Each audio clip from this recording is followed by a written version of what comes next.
Friedrich Nietzsche remains one of the most polarizing and profound thinkers in Western philosophy. His ideas confront the deepest aspects of human existence: values, power, morality, and the potential for self-overcoming. Yet when it comes to his views on women, the complexity of Nietzsche's philosophy intersects with the social norms of his time, making this subject particularly challenging to unpack. Are Nietzsche's thoughts on women a reflection of his era, or do they offer insights that transcend his time and culture? To fully grasp this, we must view his remarks within the broader scope of his philosophy. Nietzsche often speaks in aphorisms, short statements that are sharp, provocative, and filled with layers of meaning. These aphorisms sometimes appear contradictory, especially when taken out of context. He speaks of women with both admiration and suspicion, which makes his stance difficult to pin down. Some passages appear misogynistic, while others show an acute understanding of the complexity of women's lives.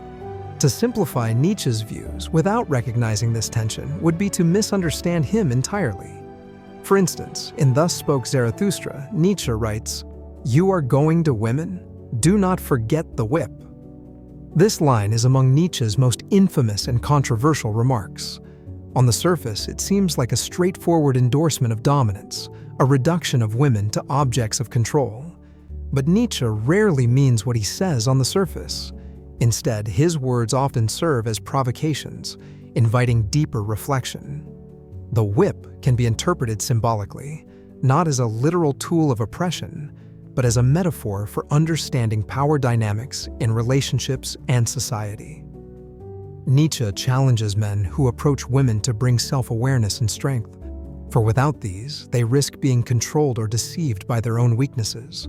To understand Nietzsche's treatment of women, it's important to acknowledge his broader philosophical project: overcoming conventional values and striving for a higher state of existence.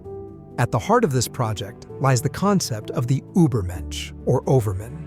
The Übermensch is Nietzsche's ideal figure, someone who transcends societal norms, creates their own values, and affirms life in all its complexity. This figure is often seen as a symbol of masculinity, powerful, independent, and creative. However, Nietzsche never explicitly states that the Übermensch is limited to men. The qualities he attributes to the Übermensch, strength, creativity, and courage, are not inherently male. They are human qualities. In Beyond Good and Evil, Nietzsche challenges the assumption that women are incapable of embodying such strength. He writes, "Woman wants to become independent, and therefore she begins to enlighten men about woman as such." This is one of the worst developments in the general uglification of Europe. On first reading, this seems dismissive of women's independence, yet Nietzsche's critique is more nuanced. He is not saying that women should not be independent.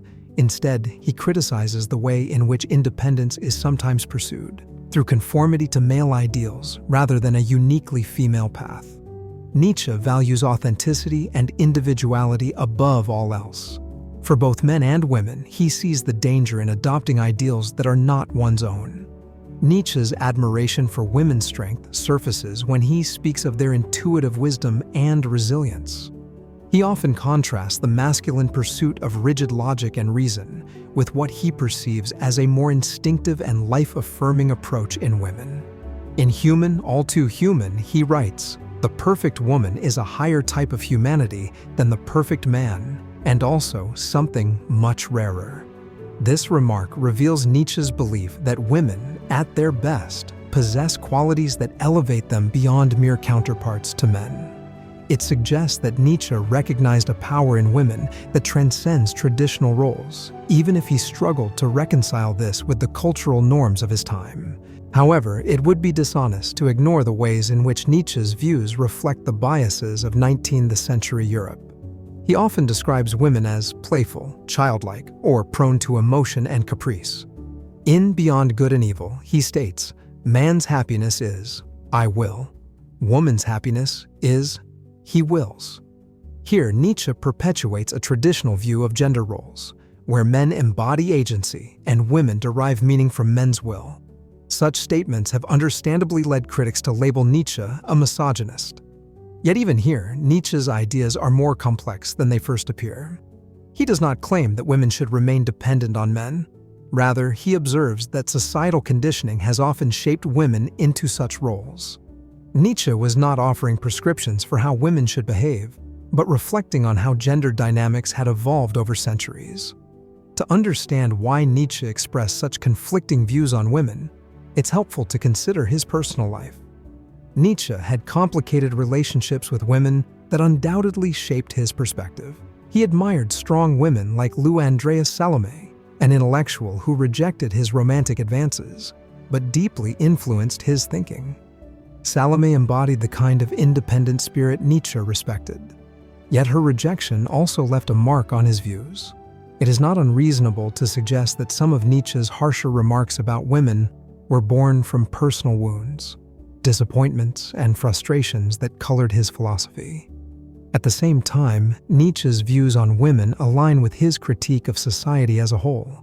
He saw a world dominated by mediocrity and conformity, where people, both men and women, failed to realize their potential. His disdain was not reserved for women alone. It extended to anyone who accepted traditional values uncritically. Nietzsche believed that most people were caught in what he called the herd mentality, blindly following social norms rather than forging their own path. For women, this meant conforming to expectations of passivity and dependence.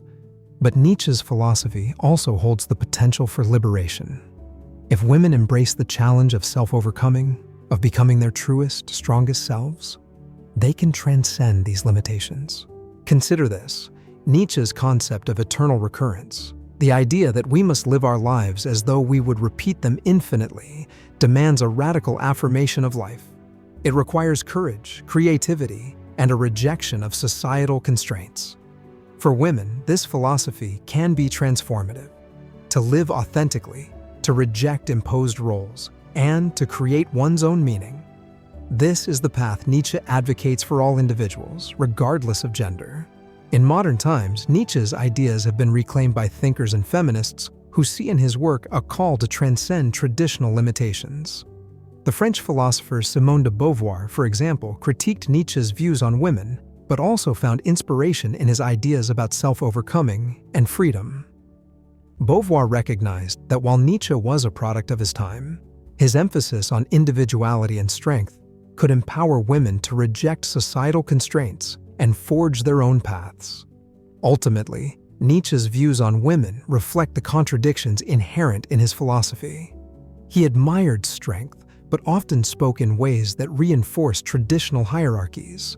He criticized conformity, but sometimes failed to see how societal norms had shaped his own perceptions.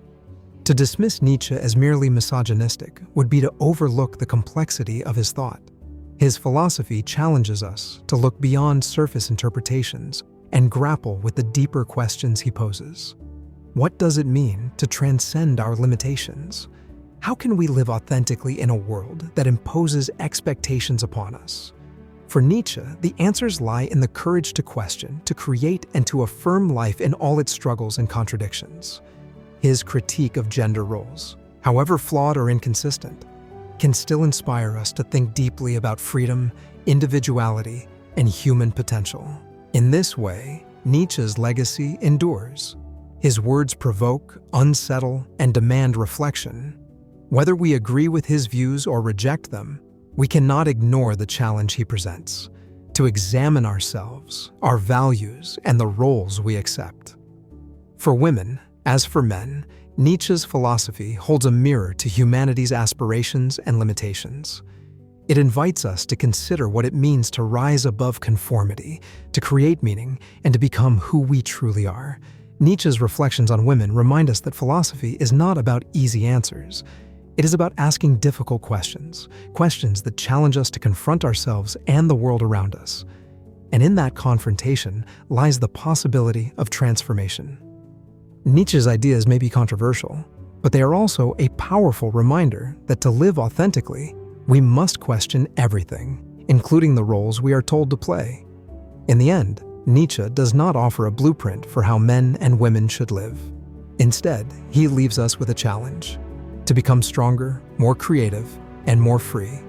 For those willing to take up this challenge, Nietzsche's philosophy remains as relevant and provocative today as it was in his time.